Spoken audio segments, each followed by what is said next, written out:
If you got a worship guide, would you get that out with me and flip it over to the back? We began a brand new teaching series today called Reasons to Believe. And what we're going to do is we're going to take the next 5 Sundays and we're going to answer some maybe tough questions that have been thrown at us at different times as followers of Jesus, or maybe even some questions that you currently are asking yourself. And hopefully over the next 5 weeks, we'll be able to come out with maybe a little bit better understanding of some of these tough questions. And this morning, we're going to answer the question, is there a God? And if there is, how do you know? And can you really even know for sure if there is a God or not? And I want to do this.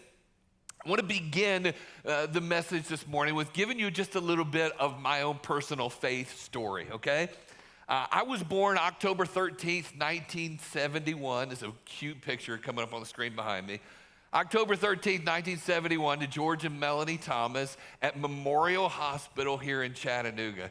And my dad was finishing up seminary at the time, and I have all of my life, I've been a preacher's kid. And my life was incubated and hatched in this Christian worldview bubble. I've spent my entire life growing up in church, growing up a preacher's kid. And I began my life with the existence of God just kind of being a foregone conclusion. I can't say that there's really ever been a time when I was growing up that I questioned whether or not God existed.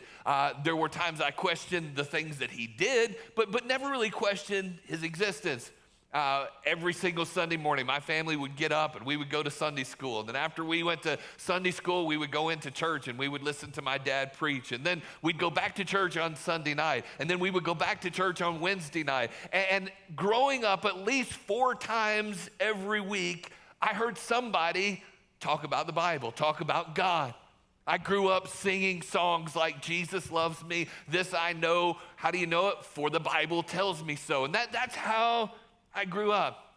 And my belief system was based on what I heard and what the Bible said. And there really wasn't any room for doubts or questions. You believed because the Bible tells you so. From kindergarten through 12th grade, I went to a Christian school, and then I spent time in 2 different Bible colleges. And I never really spent a whole lot of time with people that didn't have the same type of belief system that I did. I graduated from Bible college in 1993, and I have spent the last 29 years of my life now actually interacting with people that don't necessarily see life the same way that I do, that don't necessarily have the same belief system that I do. And in those last 29 years, I've been asked a lot of difficult questions. And one of the things that I have discovered in being asked a lot of difficult questions about God and the Bible is this. For most people, the answer to why they're not satisfied with, well, the Bible tells me so. Because if they didn't grow up with the same type of background that I did, they want more of an answer than just the Bible tells me so. And I've discovered in my lifetime, especially as a pastor, that it's okay to have questions. It's okay to have doubts. As a matter of fact, I believe that God welcomes our questions, and I believe that he welcomes our doubts. Now, hear me this morning. It's very, very important for each one of us to ask ourselves, why do I believe what I say I believe? You see, if you don't ask the question why and push through your doubts, then your faith will never be stronger.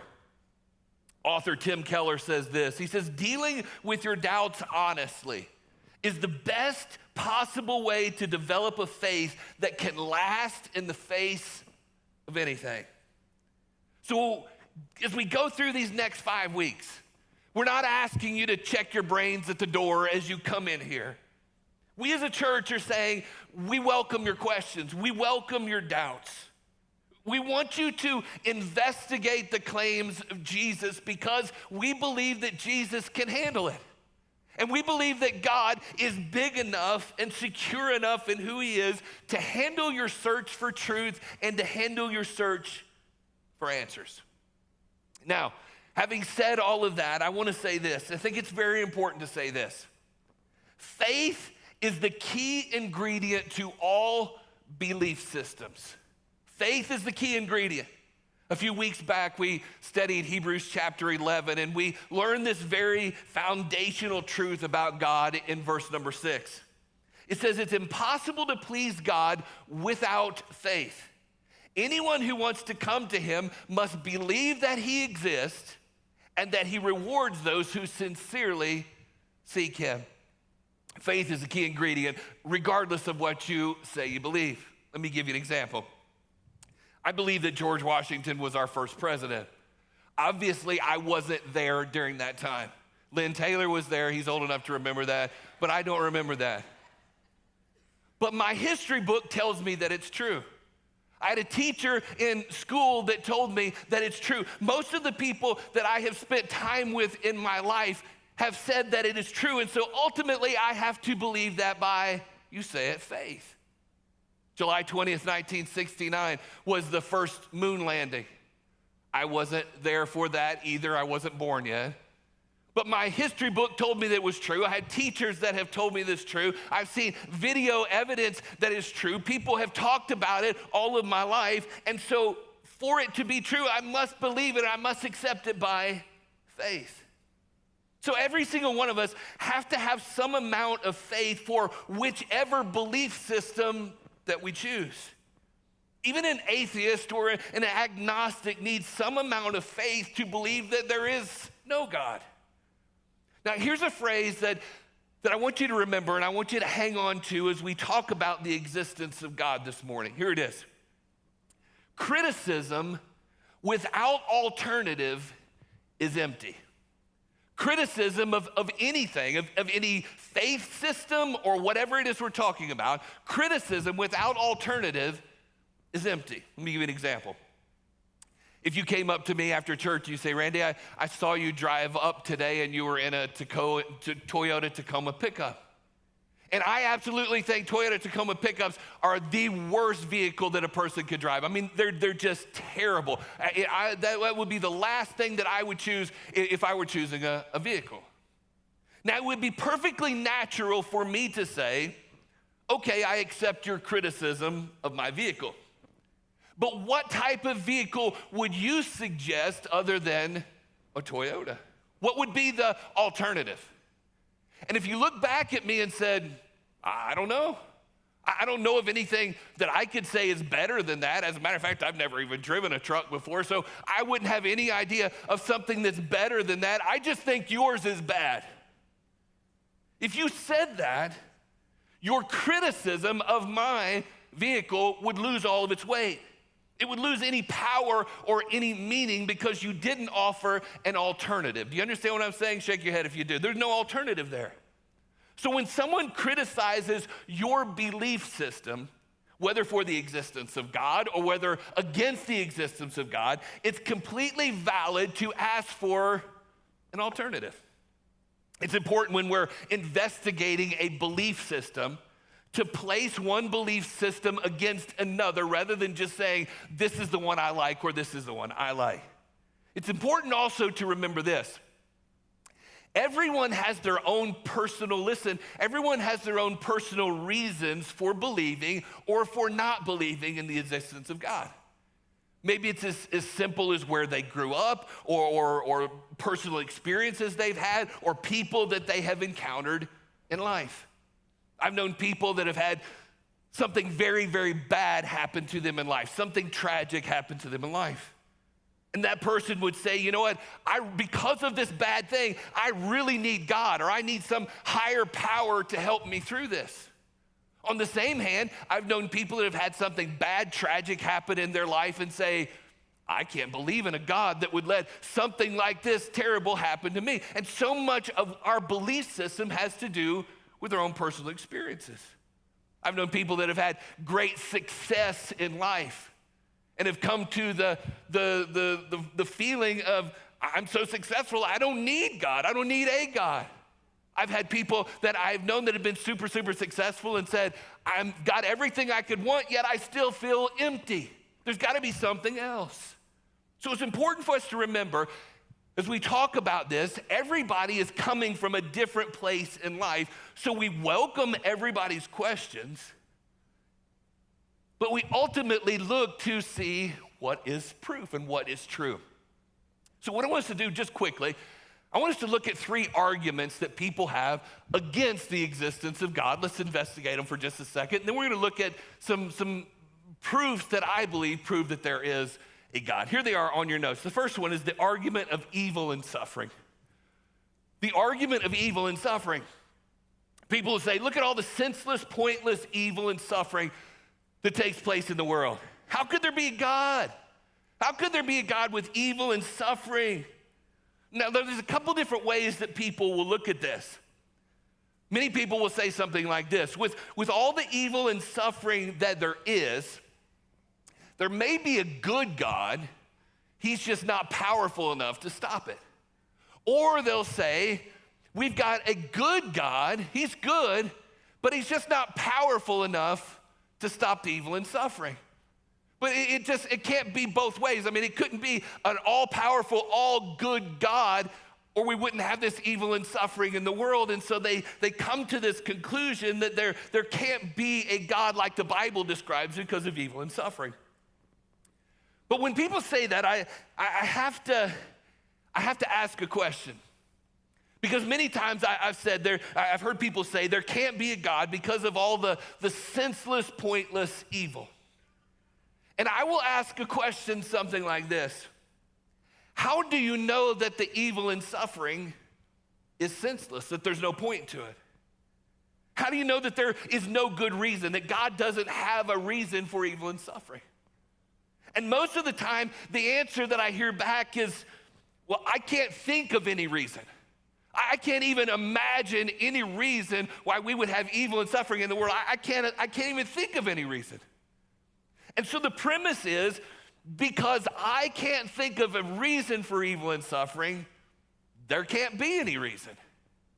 And here's the problem with that.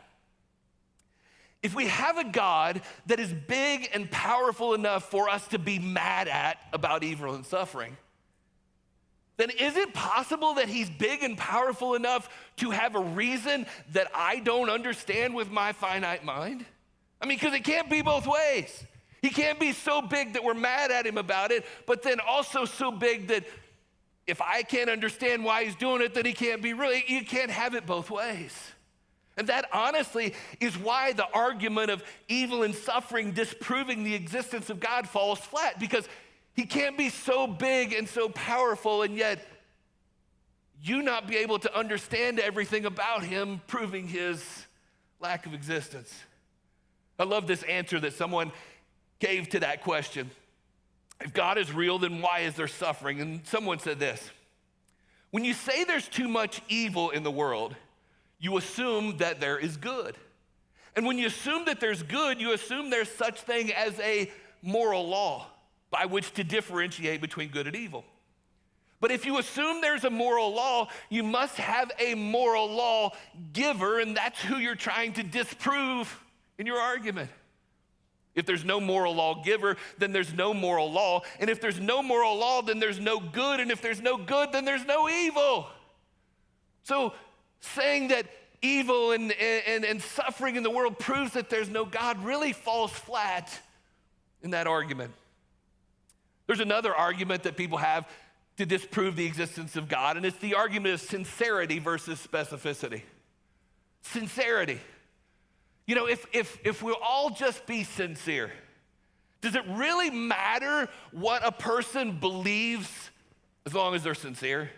I mean, do you have to specify that you believe in the God of the Bible, or can you just say that I just believe in a God? There is a God out there. I don't know who he is or what his name is, but I'm just sincere.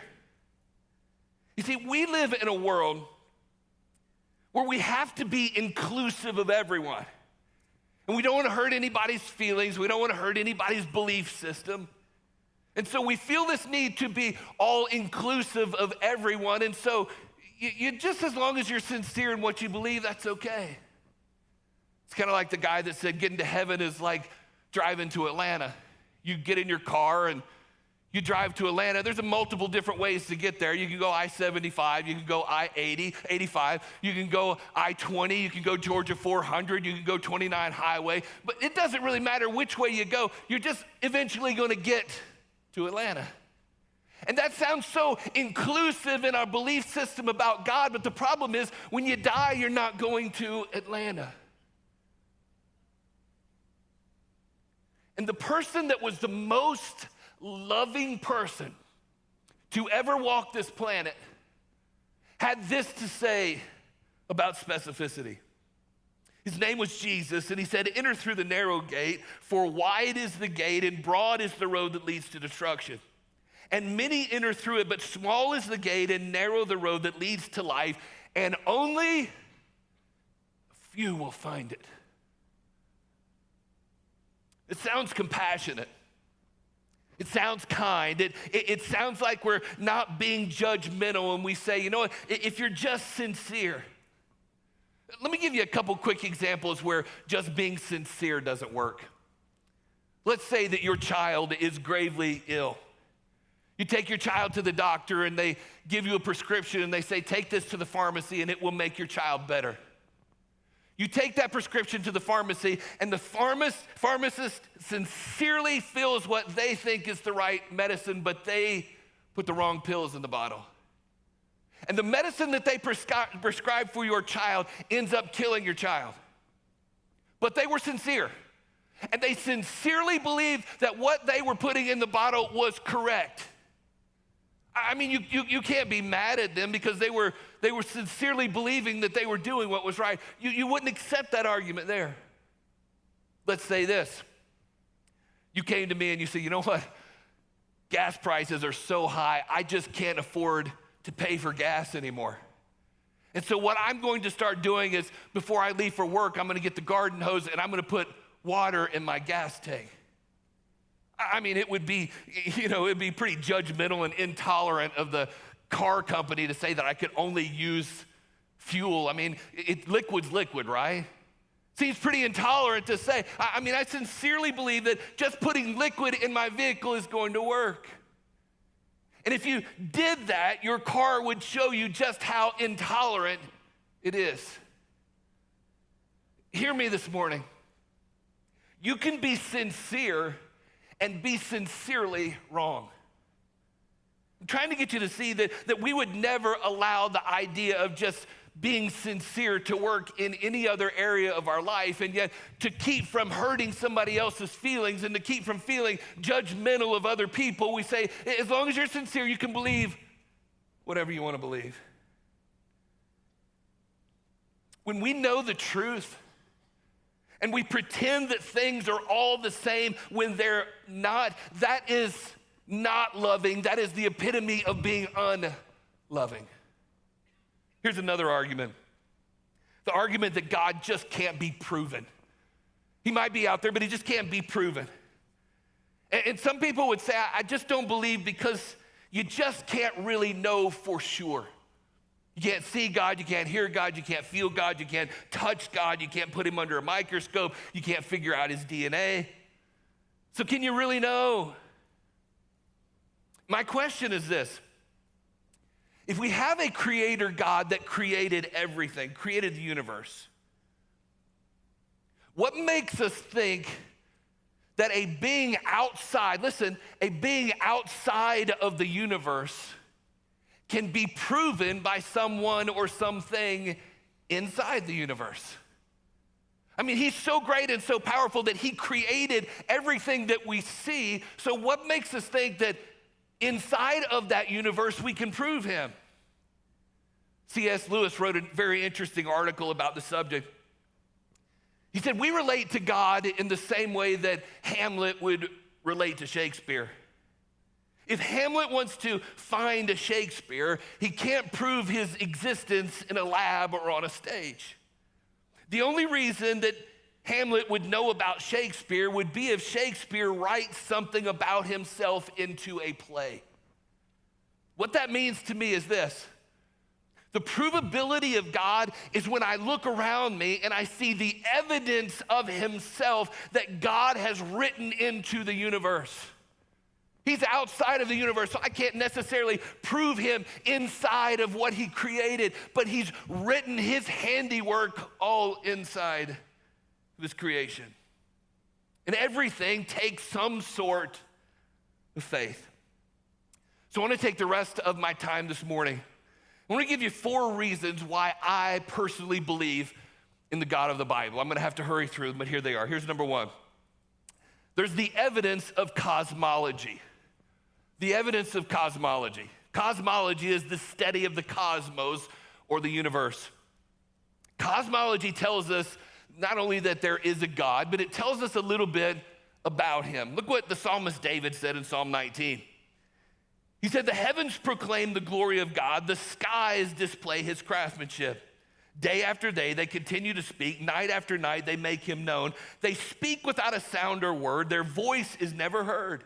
Yet their message has gone throughout the earth and their words to the end of the world. The Hebrews did not have a word in their language for universe or for galaxy. So when they spoke of the cosmos, they used the word heaven. In other words, they say when you look at the stars, what David was saying is when you look at the stars, when you see the cosmos, you see the glory of God. You don't even have to open up a Bible. You can look at the heavens, you can look at the cosmos and see the glory of God. It's so big and it's so beautiful, and its existence raises the question, how did the universe even get here? There's several schools of thought, obviously, of how the universe got here. One would be that it's just always existed. The universe is simply eternal, it's always existed. And prior to the 1920s, this was commonly held belief all the way back to Greek philosophers. But modern day science and astronomy has shown us now that there's strong scientific evidence that the universe had an absolute beginning. So if the universe has not always just been here, another option would be that it just popped into existence. One day it wasn't here, and one day it wasn't. It was. Now, common sense tells us that life does not come from non-life, and so it's very difficult to believe, and none of us have been walking down the street and just seen a horse pop up on the sidewalk. None of us have been walking down the street and then a few minutes later, a building just comes up out of the ground. No, life has to come from other life. There has to be an origin. There has to be something that started it, something that created it. If you're a parent, you understand this because you've been in another room and your kids are playing in another room. And you hear this loud bang or crash or someone crying. And you say, "What was that?" And what do they say? Nothing. Who did that? Nobody. There had to be an origin. There had to be someone that made that noise. Which leaves us with the only other possibility is that the universe was created by a creator. Whatever caused the universe had to be outside of the universe and more powerful than all of the power inside of it. The best explanation for the cause of that universe, in my personal opinion, is a personal creator, which sounds so much like the God of the Bible. There's another evidence, I believe, in God. It's the evidence of creation. The evidence of creation. The Bible makes this remarkable claim in Romans chapter 1. It says, they know the truth about God because he has made it what? Obvious to them. For ever since the world was created, people have seen the earth and sky. Through everything God made, they can clearly see his invisible qualities, his eternal power and divine nature, so they have no excuse for not knowing God. Man, what a statement. In other words, creation itself is an evidence of a creator. That's what the intelligent design movement is about, is that our world is so uniquely designed that there had to be a designer. The classic illustration is of the watchmaker, and you've heard this so many times. If you were walking through a field and you stumbled across a watch and you picked it up, even if you had never seen a watch before and you opened up the bag, you would have to know someone created this. This didn't just happen to be in a field so intrinsically designed like this. Somebody had to do it. Take the giraffe as an example. Giraffes have this long, gangly neck. The average male giraffe stands 18 feet tall. In order to get blood from the heart of the giraffe all the way up its neck to the brain, it has one of the largest hearts in the animal kingdom. The heart of a giraffe can be as large as 2 feet wide. Powerful. But imagine when a giraffe leans that long neck down to get some water. And now the heart is pumping with gravity instead of gravity. All of that blood rushing down to the giraffe's head would make the head explode and make his brain explode. And yet the giraffe has in its neck a system of valves that begins to shut off the blood flow as it goes down into the neck and the head of the giraffe. Now that giraffe has got a perfect blood flow as he's drinking water, but here comes a lion. And he sees the lion and he immediately has to lift his head up to run away, but all the blood's now got to rush back the other direction. And yet those valves, in just the perfect way, begin to allow the blood to flow back down in the right direction so that the giraffe immediately has perfect blood pressure in order to run away. Do you think all of that just happened? Do you think it just evolved into that amazing creature? It had to be a creator, a designer. And design necessitates a designer. Creation demands a creator. Here's the third reason I believe in the God of the Bible. The evidence of conscience. Conscious. The third reason for God has less to do with the material world and more to do with the moral world. Every person is born with a conscience. It's your conscience that allows you to differentiate between good and evil, right and wrong, moral and immoral. The Bible has something to say about that as well in Romans chapter 2.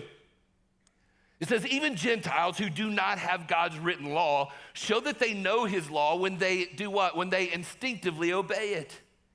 Even without ever having heard it. They demonstrate that God's law is written in their hearts for their own what? Their own conscience. And thoughts either accuse them or tell them that they're doing right. One of the evidences that there really is a God is that we have a conscience. How do you know right from wrong? How do you know moral law? There must be a lawgiver. A man wrote to Dear Abby one day and said this, Dear Abby, I'm in love and I'm seeing 3 different women at the same time. I love my wife, but I love these other women too. Please tell me what to do and don't give me any of that morality stuff. Signed, Too Much Love for Only One. Here was Dear Abby's response. Dear Too Much Love for Only One. The only difference between humans and animals is morality, so please write to a veterinarian. We know instinctively right from wrong on the inside. We understand what morality is. Why? Because we have a God that placed that in our hearts. Without God, there's no objective moral values. But I contend that evil and right and wrong are understood by everyone, whether you believe in God or not. Walking into an elementary school and shooting innocent children and school teachers is categorically wrong. It's unarguably evil. And even a staunch atheist would tend to be a moralist and understand the difference between right and wrong. Michael Roos, an outspoken atheist, said this: the man who says it's morally acceptable to abuse little children is just as mistaken as the man that says 2 + 2 is 5. So it's clear that even a non-religious person would agree that there's a difference between right and wrong, good and evil. And if that is true, there has to be a lawgiver. Let me close with this final evidence that I believe in God. It's the evidence of personal conversion. Personal conversion.